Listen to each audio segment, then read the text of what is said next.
ಕೊಡ್ತಾ ಇದ್ದೀವಿ. ಆಮೇಲೆ ಜಿಲ್ಲಾಧಿಕಾರಿಗಳ ಮುಖಾಂತರ ನಮ್ಮ ಏನು ಮನವಿಗೆ ಸಂಬಂಧ ಬರುವಂತ ಜನಪ್ರತಿನಿಧಿಗಳಿಗೆ ಮಾನ್ಯ ಜಿಲ್ಲಾಧಿಕಾರಿಗಳ ಮುಖಾಂತರ ಮನವಿನೂ ಸಲ್ಲಿಸ್ತಾ ಇದ್ವಿ. ವಿಷಯ ಬಾಗಲಕೋಟೆ ಏನು ಇಂದಿನ ದಿವಸ ಕರ್ನಾಟಕ ರಕ್ಷಣಾ ವೇದಿಕೆ ಸ್ವಾಭಿಮಾನಿ ಸೇನಾ ಸಮಿತಿಯ ರಾಜ್ಯ ಘಟಕ ಹಾಗೂ ಜಿಲ್ಲಾ ಘಟಕ ಹಾಗೂ ಮಹಿಳಾ ಘಟಕದ ವತಿಯಿಂದ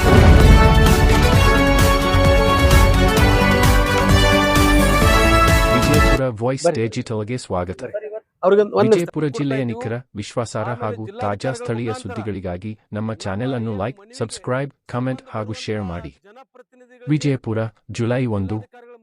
ವಿಜಯಪುರ ನಗರದ ಪ್ರಮುಖ ಬಾಗಲಕೋಟೆ ರಸ್ತೆ ಹಾಗೂ ಮನಗೂಳಿ ರಸ್ತೆಗಳನ್ನು ಎಲ್ಲಾ ಮೂಲಭೂತ ಸೌಲಭ್ಯಗಳೊಂದಿಗೆ ಮಾಸ್ಟರ್ ಪ್ಲಾನ್ ರಸ್ತೆಗಳಾಗಿ ಅಭಿವೃದ್ಧಿಪಡಿಸುವಂತೆ ಆಗ್ರಹಿಸಿ ಕರ್ನಾಟಕ ರಕ್ಷಣಾ ವೇದಿಕೆ ಸ್ವಾಭಿಮಾನಿ ಸೇನಾ ಸಮಿತಿಯ ರಾಜ್ಯ ಘಟಕದ ವತಿಯಿಂದ ಜಿಲ್ಲಾಧಿಕಾರಿಗಳಿಗೆ ಮನವಿ ಸಲ್ಲಿಸಲಾಯಿತು.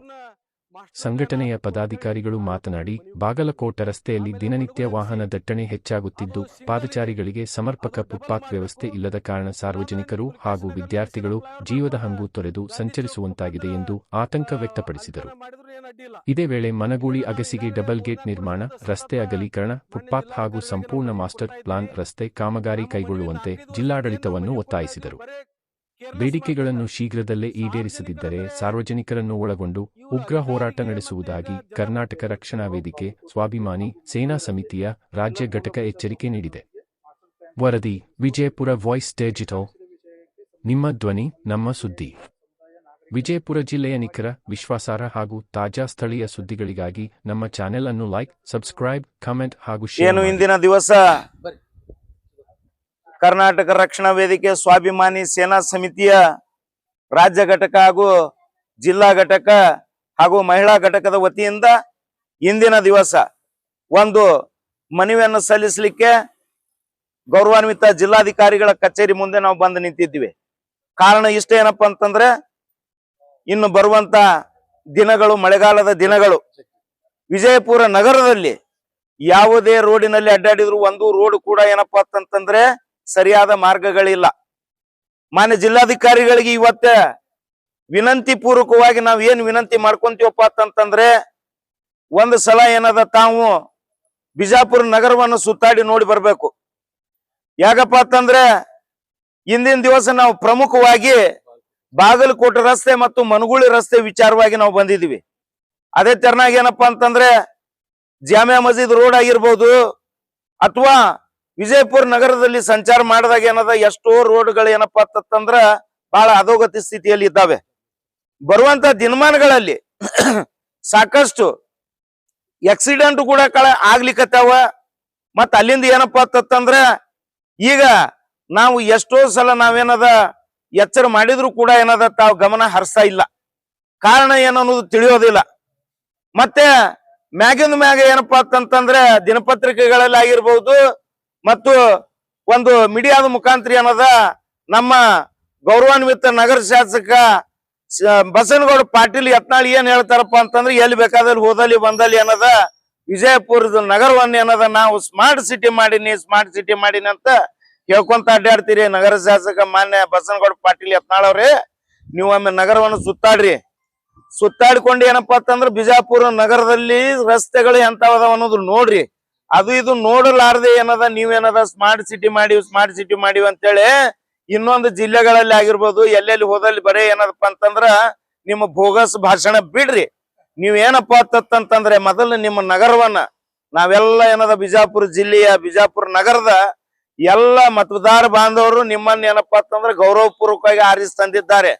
ಇದು ಏನಪ್ಪಾ ಅಂತಂದ್ರೆ ಕೊಟ್ಟಂತ ಅವಕಾಶವನ್ನ ನೀವೇನಪ್ಪಾ ಅಂತಂದ್ರೆ ನೀವು ಶಾಶ್ವತವಾಗಿ ಏನದ ಇದ್ರದ್ದು ಏನದ ಉಪಯೋಗ ತಗೊಳ್ರಿ, ದುರುಪಯೋಗ ತಗೊಳಿಕ್ ಹೋಗ್ಬೇಡ್ರಿ. ಕೇವಲ ನಿಮ್ ತಲೆಯಲ್ಲಿ ಏನ್ ಹುಳ ತುಂಬ್ಯದಪ್ಪ ಅಂತಂದ್ರೆ ಬರೇ ಹಿಂದೂ ಮುಸ್ಲಿಂ ಜಗಳ ಹಚ್ಚುದು, ಇಲ್ಲಾರ್ದ ಏನದ ವಿಚಾರಗಳನ್ನ ಏನದ ಜನರ ಮನಸ್ಸಿನೊಳಗ ತುಂಬುದು, ಜನರಿಗೆ ಏನದ ಬೀದಿಗಿಳಿಯುವಂಗ ಮಾಡುದು, ನೀವೇನದ ಆರಾಮಾಗಿ ಏನದ ಬೋಗಸ್ ಭಾಷಣ ಮಾಡುವಂತ ಕೆಲಸ ನೀವು ಮಾಡ್ಲಕತ್ತೀರಿ. ಅದಕ್ಕೆ ಮಾನ್ಯ ಜಿಲ್ಲಾಧಿಕಾರಿಗಳು ಏನಪ್ಪಾ ಅಂತಂದ್ರೆ ಈ ಕಡೆ ಏನದ ನೀವು ಗಮನ ಕೊಟ್ಟು ನೀವು ನಗರದಲ್ಲಿರುವಂತ ಎಲ್ಲ ಪ್ರಮುಖ ರಸ್ತೆ ಆಗಿರ್ಬೋದು, ಒಳ ರಸ್ತೆ ಆಗಿರ್ಬೋದು, ಯಾಕಪ್ಪ ಅಂತಂದ್ರೆ ರಸ್ತೆ, ಚರಂಡಿ, ನಳ ಇವು ಎಲ್ಲ ಏನದ ಮೂಲಭೂತ ಸೌಕರ್ಯಗಳಲ್ಲಿ ಒಂದು. ಇವನೇನಪ್ಪಾ ಅಂತಂದ್ರೆ ನೀವೇನದ ಇದ್ರ ಬಗ್ಗೆ ಗಂಭೀರತೆಯನ್ನ ಅರ್ಥ ನಡೆದಾಗ ಮಾತ್ರ ನಿಮ್ಮ ನಗರ ಏನಪ್ಪಾ ಅಂತಂದ್ರ ಸ್ಮಾರ್ಟ್ ಸಿಟಿ ಆಗ ಆಗ್ತದ. ಅದಕ್ಕ ಇವತ್ತು ನಾವು ಬಹಳ ಕಾಳಜಿಯಿಂದ ಕರ್ನಾಟಕ ರಕ್ಷಣಾ ವೇದಿಕೆ ಸ್ವಾಭಿಮಾನಿ ಸೇನಾ ಸಮಿತಿ ಅನ್ನದ ಇದ್ರದ್ದು ಒಂದ್ ಏನದ ನಾವು ಮನವರಿಕೆ ಮಾಡ್ಕೊಂಡು ಒಂದು ಜನರ ಒಂದು ಹಿತಾಸಕ್ತಿಗೋಸ್ಕರ ಏನದ ಇಂದಿನ ದಿವಸ ಏನದ ನಾವೇನದ ಮಾನ್ಯ ಜಿಲ್ಲಾಧಿಕಾರಿಗಳಿಗೆ ಈ ಮನವಿಯನ್ನು ನಾವು ಸಲ್ಲಿಸ್ತಾ ಇದ್ದೀವಿ. ಅದಕ್ಕಾಗಿ ಏನದ ಬರುವಂತ ದಿನಮಾನಗಳಲ್ಲಿ ನೀವೇನದ ಇದನ್ನ ಸುಧಾರಣೆಗೊಳಿಸ್ಬೇಕು ಅಂತೇಳಿ ನಮ್ಮಲ್ಲಿ ಏನಪ್ಪಾ ಅಂತಂದ್ರೆ ನಾವು ನಿಮ್ಮಲ್ಲಿ ಅತಿ ವಿನಯವಾಗಿ ಏನದ ನಾವು ಆಗ್ರಹ ಪಡಿಸ್ತೀವಿ. ಡಾಕ್ಟರ್ MR ಗುರಿಕಾರ್, ಕರ್ನಾಟಕ ರಕ್ಷಣಾ ವೇದಿಕೆ ಸ್ವಾಭಿಮಾನಿ ಸೇನಾ ಸಮಿತಿಯ ರಾಜ್ಯ ಪ್ರಧಾನ ಕಾರ್ಯದರ್ಶಿ.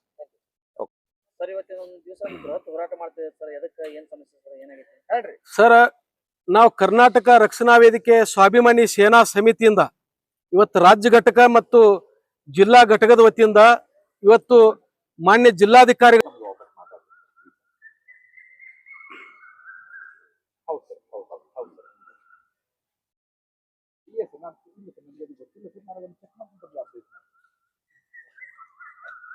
ಪ್ರತಿನಿಧಿಗಳಿಗೆ ಏನ್ ಸಾರ್ವಜನಿಕರ ಮತ ಬೇಕು, ಸಾರ್ವಜನಿಕರ ಕೆಲಸ ಬೇಡ, ಹಿಂಗಾಗ್ತಾ ಇದೆ ಗೊತ್ತಾಗಲತ್ತಿಲ್ಲ.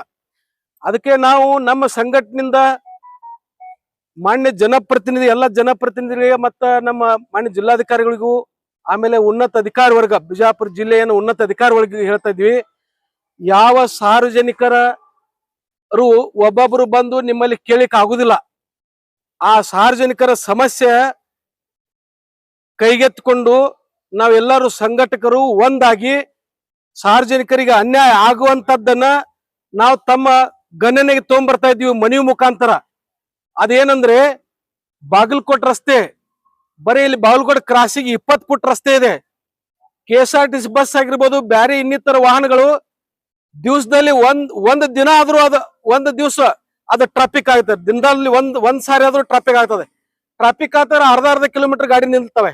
ಎಲ್ಲ ಕ್ರಾಸಿಗೆ ಅಲ್ಲಿ ಮಸೀದಿ ಮಸ್ಜಿದ್ ಅದ್ರ ಬಾಜು ಬರೀ 20 ಫುಟ್ ರಸ್ತೆ ಇದೆ. ಅವ್ರು ನಮಗ ಯಾವಾಗ ನಮಗ ಅತಿಕ್ರಮಣ ತೆರವುಗೊಳಿಸ್ಬೇಕು, ಇಲ್ಲ ಅವ್ರ ನಮಗ ಏನ್ ಕಾಂಪಿಟೇಷನ್ ಕೊಟ್ಟ ನಮಗ್ ಯಾವಾಗ ಮನಿ ಬಿಡಿಸ್ತಾರ ಅನ್ಕೋತ ಅವ್ರ ಏನು ಯಾವ ಮಾಡಿನ ಕಟ್ಲತ್ತಿಲ್ಲ, ಏನಿಲ್ಲ, ಬರೀ ಪತ್ರಾಸನೆಗೆ ಅದಾರಲ್ಲ ತಾನು ಜೀವನ ಮಾಡ್ಕೋತ. ನಮಗ್ ಯಾವಾಗ ಅದನ್ನ ಬಿಡುಗಡೆ ಮಾಡ್ತಾರ, ಯಾವಾಗ ಅಗಲೀಕರಣ ಮಾಡ್ತಾರ, ಇವತ್ತಿನ ನಾಳೆ ಕೂತಾರ. ಯಾಕೆ ನಿದ್ದೆ ಮಾಡ್ತಾ ಇದ್ರಿ ಜನಪ್ರತಿನಿಧಿಗಳು? ಏನಾಗ್ತಾ ಇದೆ ನಮ್ಗೆ ತಿಳಿಯತ್ತಿಲ್ಲ. ನಮ್ಮ ಬಿಜಾಪುರ ಜಿಲ್ಲೆ ಜನಪ್ರತಿನಿಧಿಗಳು ತಾವು ಯಾವ ಭಾಗದಾಗ ಇದ್ದೀರಿ ಅಲ್ಲಿ ನೀವು ಮಾಸ್ಟರ್ ಪ್ಲಾನ್ ರಸ್ತೆ ಮಾಡ್ಕೊಂಡಿದ್ದೀರಿ. ಆದ್ರೆ ಇದು ಈ ಬಾಲ್ಕೋಟ್ ರಸ್ತೆ ಮತ್ತು ಮನಗೋಡ್ ರಸ್ತೆ ಎಷ್ಟು ಟ್ರಾಫಿಕ್ ರಸ್ತೆ ಇದಾವಂದ್ರೆ, ಈಗ 5-6 ಸರ್ಕಾರಿ ಸಾರ್ವಜನಿಕರ ಇಲಾಖೆಗಳಿದಾವ. ಯಾವ್ಯಾವ ಅಂದ್ರೆ RTOPS ಬರ್ತದೆ, ಆಮೇಲೆ ನೀರಾವರಿ ಇಲಾಖೆ ಬರ್ತದೆ, ಹೆಸ್ಕಾಂ ಇಲಾಖೆ ಬರ್ತದೆ, ಕೋರ್ಟ್ ಬರ್ತದೆ, ಮಹಾನಗರ ಪಾಲಿಕೆ ಬರ್ತದೆ, ಮುಂದಲ್ಲಿ BDA ಬರ್ತದೆ, ಮುಂದಲ್ಲಿ ZP ಜಿಲ್ಲಾ ಪಂಚಾಯತ್ ಇಲಾಖೆ ಅಲ್ಲೇ ಬರ್ತದೆ. ಎಲ್ಲ ಮಹಿಳಾ ಮಕ್ಕಳ ಎಲ್ಲಾನು ಅಲ್ಲೇ ಇದಾವೆ ಎಲ್ಲ ಇಲಾಖೆ. ಅದಕ್ಕೆ ಬರಬೇಕಾದ್ರೆ ಎಲ್ಲ ಈ ರಸ್ತೆದಿಂದ ಹೋಗ್ಬೇಕು ಎಲ್ಲರೂ. ಆಮೇಲೆ 5-6 ಶಾಲಾ ಕಾಲೇಜುಗಳಿದಾವೆ. ಆ ಶಾಲಾ ಕಾಲೇಜುಗಳು PDC ಕಾಲೇಜ್ ಇದೆ, ಸರ್ಕಾರಿ ಪಾಲಿಟೆಕ್ನಿಕ್ ಕಾಲೇಜ್ ಇದೆ, ಬೆನಕಟ್ಟಿ PU ಕಾಲೇಜ್ ಇದೆ, ಆ ಕಡೆ ಶಿಕಾಬ್ ಕಾಲೇಜ್ ಇದೆ. ಹಿಂಗ 5-6 ಕಾಲೇಜುಗಳು ಈ ರಸ್ತೆದಲ್ಲಿ ಇದ್ದಾವೆ. ಮತ್ತೆ ಪ್ರತಿಯೊಬ್ಬರು ಸಾರ್ವಜನಿಕರ ಅಡ್ಡಾಡುವಂತ ರಸ್ತೆ ಇದು. ಅಲ್ಲಿ ಫುಟ್ಪಾತ್ ವ್ಯವಸ್ಥೆ ಇಲ್ಲ. PDC ಕಾಲೇಜ್ ಮುಂಭಾಗ ಮಕ್ಕಳು ಸೀದಾ ಹೊರಗೆ ಬಂದ್ರೆ ಸೀದಾ ರೋಡ್ ಮೇಲೆ, ಸಾಯಂಕಾಲ ಎಂಟ್ರಿ ಕೊಡೋ ಟೈಮ್ನಾಗ ಹೊರಗೆ ಬರೋ ಟೈಮ್ನಾಗ ನೋಡ್ಬೇಕು ಯಾರಿಗೆ ಏನ್ ಆಘಾತ ಆಗ್ತದ ಗೊತ್ತಿಲ್ಲ, ಅಂತ ಒಂದು ಸಿಚುವೇಶನ್ ಅಲ್ಲಿ ಕ್ರಿಯೇಟ್ ಆಗಿರ್ತದ. ಆಮೇಲೆ RTOPS ಮುಂದೆ ಎಲ್ಲಾ ವೆಹಿಕಲ್ ಎಲ್ಲ ಪೂರ ರಸ್ತೆದ ಮೇಲೆ, ಬರೀ ಡಬಲ್ ರಸ್ತೆ ಇದ್ರು ಸಿಂಗಲ್ ರಸ್ತೆ, ಅಲ್ಲಿ ಏನು ವ್ಯವಸ್ಥೆ ಇಲ್ಲ. ಮುಂದೆ ಅಲ್ಲಿ ಕೋರ್ಟ್ ಮುಂದೆ ಅಲ್ಲಿನ ಎಲ್ಲ ವಾಹನಗಳು ಸಾರ್ವಜನಿಕರ ಅಡ್ಡಾಡು ಫುಟ್ಪಾತ್ ವ್ಯವಸ್ಥೆ ಇರಲಾರ್ದಕ್ಕ ಹಿರಿಯರಾಗಿರ್ಬೋದು, ವೃದ್ಧರು, ಆಮೇಲೆ ಮಕ್ಕಳು ಎಲ್ಲ ತಮ್ಮ ಜೀವ ಕೈಯಾಗ ಹಿಡ್ಕೊಂಡು ಅಡ್ಡಾಡ್ಬೇಕು. ಇಂಥ ಪರಿಸ್ಥಿತಿ ಇದ್ದಿದ್ದನ್ನ ಕಣ್ಣು ಮುಚ್ಚಿಕೊಳ್ತದ ಜಿಲ್ಲಾಡಳಿತ ಮತ್ತು ಜನಪ್ರತಿನಿಧಿಗಳು. ಬರೇ ತಮ್ಮ ವೋಟ್ ಬ್ಯಾಂಕಿನ ಸಲುವಾಗಿ ಹಿಂದೂ ಮುಸ್ಲಿಂ ಅಂತ ಅಂದ ಬರೇ ಅದ್ರ ಸಲುವಾಗಿ ಅದ್ರ ಬೆನ್ನ ಹತ್ತದು. ಈ ಸಾರ್ವಜನಿಕರ ಈ ಸಮಸ್ಯೆ ನಿವಾರಣೆ ಮಾಡುವಂತ ಯಾವ ಜನಪ್ರತಿನಿಧಿಗಳು ಇಲ್ಲ. ಅದು ನಮಗ್ ಬೇಜಾರಾಗ್ತಿದೆ. ಸಂಸದರಂತ ಅವ್ರು ಇದ್ದು ಇಲ್ದಂಗ ಅದಾರ. ನಾವು ಪ್ರಶ್ನೆ ಜನರ ಸಮಸ್ಯೆಯನ್ನು ಅರಿತಾ ಇಲ್ಲ ರಾಜ್ಯ ಸರ್ಕಾರ ಇಲ್ಲಿ ಕೇಂದ್ರ ಸರ್ಕಾರ ಇಲ್ಲ. ಯಾಕಂದ್ರ ಬಹಳಷ್ಟು ದಿನಗಳ ನಂತರ ಈ ಸಲ ಕಾಲ್ಕೊಂಡಿದ್ದಾರೆ. ಇವತ್ತು ಅಥವಾ ನಾಳೆ ಕೊನೆ ದಿನಾಂಕದ ಪೊಲೀಸ್ ಇವತ್ತು ಒಂದು ಜಾತಿ ಪ್ರಮಾಣ ಪತ್ರ ಕೊಡ್ಬೇಕಾದ್ರೆ 25 ದಿವಸ 35 ದಿವಸ ಟೈಮ್ ಮಾಡಿದ್ದಾರೆ. ಇದಕ್ಕೆ ನೀವೇನು ಹೇಳ್ತೀರಿ ನಿಮ್ ಸಮಿತಿಯಿಂದ? ಸರ್ ಹೇಳೇನ್ರಿ, ಸಾರ್ವಜನಿಕರ ಉದ್ಧಾರ ಆಗೋ ಸಲುವಾಗಿ ಯಾವ ಜನಪ್ರತಿನಿಧಿಗಳು ಇಲ್ಲ, ಯಾವ ಅಧಿಕಾರಿ ವರ್ಗ ಇಲ್ಲ. ಅಧಿಕಾರಿಗಳು ತಮ್ಮ ತಮ್ಮ ತಮ್ಮ ಬ್ಯಾಳೆ ಬೇಯಿಸ್ಕೊಳ್ಳೋ ಸಲುವಾಗಿ ನಾವ್ 2 ಸಲ ಮನವಿ ಕೊಟ್ಟಿವಂದ್ರ ಅವ್ರಿಗೆ ಆ ಮನವಿ ಕರೆಕ್ಟ್ ಸ್ಪಂದಿಸ್ಬೇಕು, ಆ ಮನವಿಗೆ ಸರಿಯಾಗಿ ಆದಂತ ಪರಿಹಾರ ಒದಗಿಸ್ಬೇಕು ಅನ್ನೋಂಥದ್ದು ಯಾರಲ್ಲಿ ಇಲ್ಲ. ಬರೀ ಅರ್ಧಂಬರ್ಧ ಕಲಿತ ಲಂಚ ಕೊಟ್ಟು ನೌಕರಿ ಸೇರೋದೈತಿ. ಇಲ್ಲಿ ಬಂದ್ ಎಲ್ಲಾ half knowledge is very danger ಇರ್ತಾರಲ್ಲ, ಏನೇನು ನಾಲೆಜ್ ಇರ್ಲಾರ್ದವ್ರು ಬಂದ ಟೇಬಲ್ ಮೇಲೆ ಕೂತ್ ಬಿಡತಾರ. ನಾವು ಹಿಂಗ್ ಮಾಡುವ ಹಂಗ ಏನು ಗೊತ್ತಿರ್ಲಾರ್ದಂಗ ನಮಗ್ ಸಮಸ್ಯೆ ಏನಾಗ್ಯದ ಅಂದ್ರ, ನೀವು ಸಾರ್ವಜನಿಕರ ಪ್ರಾಮಾಣಿಕವಾಗಿ ಕೆಲಸ ಮಾಡ್ಲಿಲ್ಲ ಅಂದ್ರ ನಮ್ಮ ಜಿಲ್ಲೆ ಒಳಗೆ ನೀವು ಕೆಲಸ ಮಾಡೋದು ಬೇಕಾಗಿಲ್ಲ. ನಮ್ಮ ಸಾರ್ವಜನಿಕರ ತೆರಿಗೆ ಹಣದೊಳಗೆ ನೀವು ಎಲ್ಲರೂ ಸಂಬಳ ತಗೋತೀರಂದ್ರ, ಸಾರ್ವಜನಿಕರ ಕೆಲಸ ನ್ಯಾಯಯುತವಾಗಿ ಮಾಡ್ಲಿಲ್ಲ ಅಂದ್ರ ನಿಮ್ಮನ್ನ ನಮ್ಮ ಜಿಲ್ಲೆದೊಳಗೆ ಕೆಲಸ ಯಾವ್ದಕ್ಕೆ ಇಟ್ಕೋಬೇಕು ನಿಮ್ಮನ್ನ? ಅದು ನಾವು ಕೇಳುವಂತದ್ದು ಈಗ ಸಾರ್ವಜನಿಕರ ತರಪಿ ನಾವು ಕೇಳ್ತಾ ಇದ್ದೀವಿ. ನಾವ್ ನೋಡ್ರಿ, ಈಗ ನಾವು ಮಣಗುಳೆಗಸಿ ಆ ಡಬಲ್ ಸಿಂಗಲ್ ಇದ್ದಿದ್ದನ್ನ ಡಬಲ್ ಆಗ್ಬೇಕು. ಆಮೇಲೆ ಮಣಗುಳ ರಸ್ತೆ ಏನೈತಿ ಅದು ಸಂಪೂರ್ಣ ಫುಟ್ಪಾತ್ ಸಮೇತವಾಗಿ ಎಲ್ಲಾ ಮೂಲಭೂತ ಸೌಲಭ್ಯದಿಂದ ಅದು ಮಾಸ್ಟರ್ ಪ್ಲಾನ್ ರಸ್ತೆ ಆಗ್ಬೇಕು. ಆಮೇಲೆ ಬಾಗಲಕೋಟೆ ರಸ್ತೆ ಏನೈತಲ್ಲ ಅದು ಮಾಸ್ಟರ್ ಪ್ಲಾನ್ ರಸ್ತೆ ಆಗ್ಬೇಕು. ಎಲ್ಲಿಂದ ಆಗ್ಬೇಕು? ಮಣಗುಳಗಸಿದಿಂದ ಕೇಂದ್ರ ಬಸ್ ನಿಲ್ದಾಣ ಮುಂಭಾಗದ ನಿಲ್ದಾಣದಿಂದ ಸೀದಾ ಬಸವೇಶ್ವರ ಸರ್ಕಲ್ ತನ ಸಂಪೂರ್ಣ ಮೂಲಭೂತ ಸೌಲಭ್ಯದೊಂದಿಗೆ ಮಾಸ್ಟರ್ ಪ್ಲಾನ್ ರಸ್ತೆ ಆಗ್ಬೇಕು. ಬಾಗಲಕೋಟೆ ಕ್ರಾಸ್ ಲಿಂದ ವಿಶ್ವೇಶ್ವರ ಸರ್ಕಲ್ ತನನು ಅದು ಮಾಸ್ಟರ್ ಪ್ಲಾನ್ ಆಗ್ಬೇಕು. ಇದ ಎಲ್ಲರೂ ಜನಪ್ರತಿನಿಧಿಗಳು ಒಂದಾಗಿ ಇದನ್ನ ಕಾರ್ಯರೂಪಕ್ಕೆ ತರುವಂತ ಪ್ರಾಮಾಣಿಕ ಪ್ರಯತ್ನ ಮಾಡ್ರಿ. ಯಾಕಂದ್ರೆ ನಾಳೆ ಈ ಜಿಲ್ಲಾಧಿಕಾರಿ ಕಚೇರಿನೂ ಅಲ್ಲಿ ಜಡ್ಪಿ ಬಾಜು ಮಾಡ್ತಾ ಇದ್ರಿ, ಇಲ್ಲಿ ಕನ್ಸ್ಟ್ರಕ್ಷನ್ ನಡೆದಿದೆ. ಆ ಕನ್ಸ್ಟ್ರಕ್ಷನ್ ಏನ್ ಬಿಲ್ಡಿಂಗ್ ನಿರ್ಮಾಣ ಆಗುದ್ರೊಳಗ ಇವು 2 ರಸ್ತೆ ಮಾಸ್ಟರ್ ಪ್ಲಾನ್ ಆಗ್ಬೇಕು. ಯಾಕಂದ್ರೆ ಈಗ ಇದ್ದವ್ರಿಗೆ ಹಾದಾಡ್ಲಕ್ ಜಾಗ ಇಲ್ಲ, ಅಂತ ಟ್ರಾಫಿಕ್ ರಸ್ತೆ ಆಗಿದೆ ಅದು. ನಾಳೆ ಅಲ್ಲಿ ಜಿಲ್ಲಾಧಿಕಾರಿ ಕಚೇರಿ ಸರ್ ಆತು, ಮಿನಿ ವಿಧಾನಸೌಧ ಅಲ್ಲಿ ನಿರ್ಮಾಣ ಆತು ಅಂದ್ರೆ ಈ ಕಡೆ ಸಿಂದಗಿ ರಸ್ತೆದವರು, ಇಂಡಿ ರಸ್ತೆದವರು, ಅತಿನಿ ರಸ್ತೆದವರು ಮತ್ತೆ ನಮ್ಮ ಈ 20 ಫುಟ್ ರಸ್ತೆದೊಳಗೆ ಹಾಯ್ಬೇಕು. ಫುಟ್ಪಾತ್ ಇಲ್ಲ. ಜಿಲ್ಲಾಧಿಕಾರಿ ಕಚೇರಿ ಸುಮಾರು 3-4 ಕಿಲೋಮೀಟರ್ ದೂರ ಹೇಳ್ತಾರ. ಇಲ್ಲೇ ಬಸ್ ಸ್ಟ್ಯಾಂಡ್ ಮೊದಲಿಕ್ಕೆ ರೈತರು ಯಾರೇ ಮನೆ ಕೊಡಕ್ಕೆ ಏನೋ ಮಂದಿ ಹೇಳಿದ್ರು ಬರ್ತಿಲ್ಲ. ಅಲ್ರಿ, ಅಲ್ಲಿ ಮಿನಿ ವಿಧಾನಸೌಧ ಮಾಡ್ಲಿಲ್ಲ, ಎಲ್ಲಾ ಮೂಲಭೂತ ಸೌಲಭ್ಯ ಸಲ ಮಾಡ್ಲಿ ಬೇಡಂದಿಲ್ಲ. ಇದು ಕೂಡ ಸಮಾಜಕ್ಕೆ ಹಾಳು ಮಾಡುವಂತದೇ ಐತಲ್ಲ, ಇದೇನ್ ಪಬ್ಲಿಕ್ ಅನುಕೂಲ ಮಾಡತ್ತಾರ ಇವರು? ಅದರಿ ಪಬ್ಲಿಕ್ ಏನ್ ಸಾರ್ವಜನಿಕರಿಗೆ ಏನ್ ಮೂಲಭೂತ ಸೌಲಭ್ಯ ಬೇಕು ಅದನ್ನ ಬಿಡುದ, ತಮಗ ಆರಾಮ್ ಇರಿಸಲಾಗಿ VIP ಲೈಫ್ ಏನ್ ಹೆಂಗ್ ಬೇಕು ಹಂಗ ಇರಿಸಲಾಗಿ ಯಾರ್ಯಾರ ಇವ್ರಿಗೆ ಸಂಬಂಧ ಬರುವಂತ ಏನ್ ಜಿಲ್ಲಾಧಿಕಾರಿಗಳ ಸಂಬಂಧ ಬರುವಂತ 80 ಏನ್ ಜಿಲ್ಲಾ ಅಧಿಕಾರಿಗಳ ಕಚೇರಿ ಅದಾವ, ಎಲ್ಲಾ VIP ಎಲ್ಲಾ ಏನ್ AC ರೂಮ ತಮಗ್ ಹೆಂಗ್ ಬೇಕು ಹಂಗೆಲ್ಲಾ ಆರಾಮ್ ಮಾಡ್ಕೊಂಡ ಅಲ್ಲಿ ಕುತ್ತ ಟೈಮ್ ಪಾಸ್ ಮಾಡ್ಲಕ್ಕ ಅದನ್ನ ಅವೆಲ್ಲಾ ಕಚೇರಿಗಳು ಮಾಡ್ಕೊಂಡಿದಾರ. ಯಾವ ಸಾರ್ವಜನಿಕರಿಗೆ ಯಾವ ಕೆಲಸ ಮಾಡ್ಲತ್ತಿಲ್ಲ.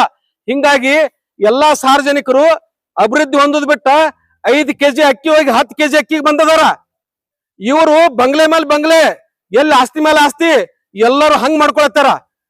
ಸಾರ್ವಜನಿಕರ ತೆರಿಗೆ ಹಣದಾಗ ಯಾವ ಟೈಪ್ ಮಾಡ್ತಾ ಇದ್ದಾರ ಅನ್ನುವಂಥದ್ದನ್ನ ಎಚ್ಚರಿಸಲಾತೀವಿ, ಸಾರ್ವಜನಿಕರ ಎಚ್ಚರಿಸಲಾತೀವಿ.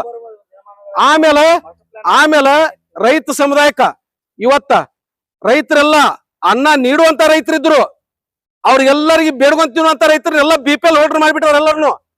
ಇಂಥ ಪರಿಸ್ಥಿತಿ 70-80 ವರ್ಷದೊಳಗೆ ತಂದು ನಿಂದಿಸಿದಾರೆ ಇವ್ರ. ಮತ್ತೆ ಇವರು ಬರೀ ತಾವು ಶ್ರೀಮಂತರ ಆಗೋ ಸಲುವಾಗಿ ನಮ್ಮನ್ನೆಲ್ಲರನ್ನು ಹತ್ತಿಕ್ಕೂ ಕೆಲಸ ಮಾಡ್ತಾ ಇದಾರ. ಮತ್ತೆ ಎಲ್ಲ ಇಲಾಖೆಗಳು ಏನದಾವ, ಕೃಷಿ ಇಲಾಖೆ ಆಗಿರ್ಬೋದು, ಉಳಿದ ಇಲಾಖೆ, ಈ ಕೃಷಿಕರನ್ನ ರೈತರನ್ನ ಉದ್ಧಾರ ಮಾಡೋ ಸಲುವಾಗಿ ಇಲಾಖೆಗಳು ಅದಾವ. ಆ ರೈತರನ್ನ ಉದ್ಧಾರ ಮಾಡ್ಲತ್ತಿಲ್ಲ, ಅವರೇ ಉದ್ಧಾರ ಆಗ್ಲತ್ತಾರ. ಯಾವ ಇಲಾಖೆ ಮಾಡ್ಯಾರ ಅವರೇ ಉದ್ಧಾರ ಆಗ್ಲತ್ತಾರ. ಯಾವ ನಿಗಮಗಳು ಯಾರ್ಯಾರಿಗೆ ಸಲಾಗಿ ಇಲಾಖೆ ಅದಲ್ಲ ಅವ್ರು ಆ ಇಲಾಖೆಗಳು ಯಾವ ಸಾರ್ವಜನಿಕರು ಉದ್ಧಾರ ಆಗ್ಲತ್ತಿಲ್ಲ.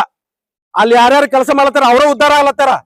ಆ ವ್ಯವಸ್ಥೆ ಹೋಗ್ಬೇಕಾಗ್ಯದ, ಒಳ್ಳೆತನ ಬರ್ಬೇಕಾಗ್ಯದ, ಸತ್ಯತನ ಬರ್ಬೇಕಾಗ್ಯದ, ಪ್ರಾಮಾಣಿಕ ಆಡಳಿತ ಬರ್ಬೇಕಾಗ್ಯದ.